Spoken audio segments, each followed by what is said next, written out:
الزمالك يعلن عن التقدم ببلاغ للنائب العام، وذلك بسبب إعلان شركة الاتصالات الأخير بتاع النادي الأهلي.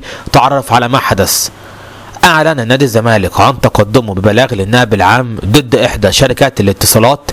نادي الزمالك قال في بيانه الرسمي: أعلن مجلس إدارة نادي الزمالك التقدم ببلاغ للنائب العام ضد إحدى شركات الاتصالات بسبب إعلان الشركة المسيء لنادي الزمالك وجماهيره، والذي تم بثه مؤخرا على مواقع التواصل الاجتماعي. ردنا في مودرن كورة على اللي بيعمله الزمالك دلوقتي ده. نادي الزمالك خلاص علشان يداري على فشله وعلى فضيحة التضامن مع نادي بيراميدز مقابل انهم يتنازلوا عن المركز الثاني، وانهم يتنازلوا عن ان الزمالك ياخد مكانته اللي استحقها في الكرة المصرية، بيتنازلوا عنها لصالح نادي بيراميدز، وفي المقابل مش مفهوم استفادة إدارة الزمالك من اللي بيعملوه ده، إنهم بيفرطوا في حقوق النادي لصالح نادي بيراميدز، وبيشتغلوا مش لمصلحة الزمالك، لا لمصلحة نادي بيراميدز. إيه هي استفادة إدارة الزمالك من الكلام ده؟